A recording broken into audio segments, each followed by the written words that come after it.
तर आज वाढदिवस आहे. एक वाढदिवस असा पण वाढदिवस बिडदिवस काय नसते, कष्ट करायला लागते. ज्याच्या पाठीवर कर्ज आहे त्याला आपला विषय. तर बालपण हे बालपण असते. बालपणी असं वडिलांनी केक आणलेला कापायचा, मस्तपैकी बर्थडे सेलिब्रेशन करायचं. मोठं झाल्यावर हे बघा काम करायचं. आणि आज मार्केटमध्ये हमाल नव्हता, त्यामुळे आपली पोती आपल्यालाच भरायला लागली. आणि शेट आमचे चांगले आहेत, त्याने आपल्याला लस्सी प्यायला दिली जो की घाम आलेला बघून.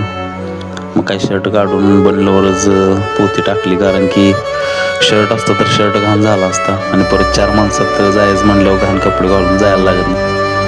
तर घरी आल्यानंतर तो कांदा साफ करून घेतला, कारण की कांदा जरा भिजलेला आणि पूर्ण कांदा बाद होण्यापेक्षा आपला चव भिजलेला तो बाजूला काढून टाकला आणि व्यवस्थित असं साफसफाई करून घेतली. तर मित्रांनो, तुम्ही म्हणता हे कामाला लाजायचं नाही. कुठलंही काम असू दे, आज ना उद्या फळ हे आपल्याला भेटणारच आहे. त्यामुळे फक्त आपल्या कामाशी प्रामाणिक राहायचं. आणि हा सराडा बघा कसा कलर बदलतोय, तसं तुमच्या आयुष्यात आहेत काय माणसं रंग बदलणारे. धन्यवाद.